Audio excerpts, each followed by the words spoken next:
पहले की बात है।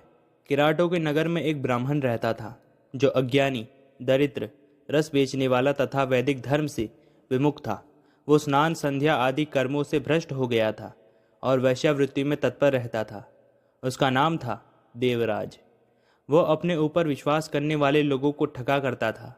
उसने ब्राह्मणों, क्षत्रियों, वैश्यों और शूद्र तथा दूसरे का भी धन बहाने से मांग कर हड़प लिया था।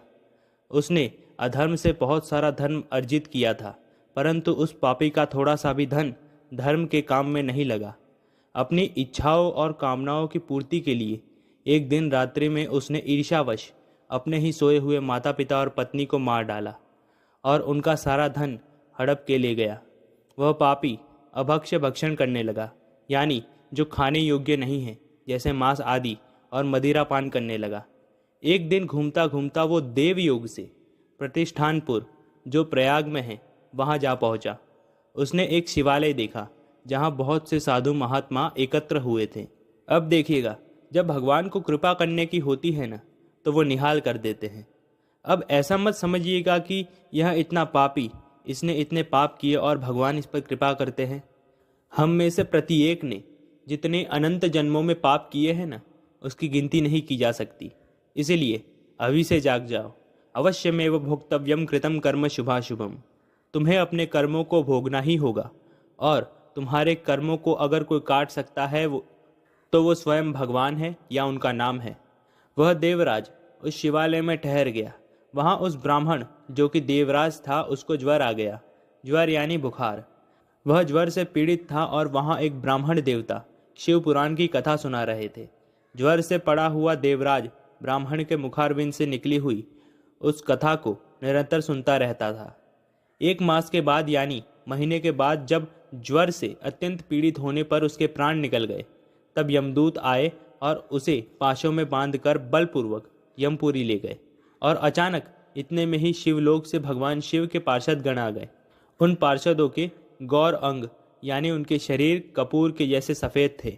हाथों में त्रिशूल धारण किए हुए थे, शरीर पर भस्म और रुद्राक्ष की मालाएं धारण की हुई थी।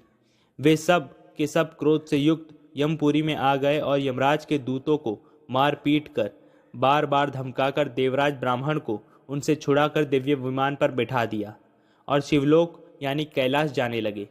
यमलोक में हाहाकार मच गया। तब कोलाहल सुनकर धर्मराज अपने भवन से बाहर आए और साक्षात रुद्रों के समान प्रतीत होने वाले उन दूतों को देखकर धर्मज्ञ धर्मराज ने उनका विधि पूर्वक पूजन किया। यमराज ने ज्ञान दृष्टि से देखकर सारा वृतांत जान लिया। उन्होंने भय के कारण भगवान शिव के महात्मा दूतों से कोई बात नहीं पूछी। फिर वह दूत कैलाश चले गए और उन्होंने उस ब्राह्मण देवराज को दया सागर भगवान शिव को दे दिया। शिव पुराण की यह परम पवित्र कथा धन्य है। इसके सुनने से भी पापी जन भी मुक्त हो जाते हैं। भगवान सदाशिव के परम धाम को वेदज्ञ सभी लोकों में सर्वश्रेष्ठ बताते हैं। ब्राह्मण, क्षत्रिय, वैश्य, शूद्र तथा अन्य प्राणियों, यहाँ तक कि जिस पापी ने धन के लोभ से लोगों की हत्या की, अपने माता पिता पत्नी को भी मार डाला, ऐसा बहुत दुष्ट देवराज भी भगवान शिव के परम धाम को प्राप्त हुआ। अब यह मत समझ लेना कि हमने शिव पुराण की कथा सुन ली है तो हम भी मुक्त हो जाएंगे। अब चाहे जितना पाप कर ले, मुक्त तो हो ही जाओगे, ये तो निश्चित है। पर जब तक शरीर में हो, अगर पाप करोगे तो दंड भी अवश्य मिलेगा। मृत्यु के बाद कोई किसी का शत्रु नहीं होता, इसलिए मुक्ति तो तुम्हें मिल जाएगी। लेकिन हमें ऐसा लगता है कि अगर तुम पाप करोगे शिव पुराण की कथा सुनकर भी, तो हो सकता है कि अगर तुम छोटा पाप भी करोगे तो उसका दुगना तिगना दंड तुम्हें मिलेगा। इसलिए सावधान हो जाओ, धर्म से चलो और भगवान का नाम जपते रहो। हर हर महादेव। ओम नमः शिवाय। नमः पार्वती पतये। हर हर महादेव। जय जय श्री सीताराम। जय राम जी की।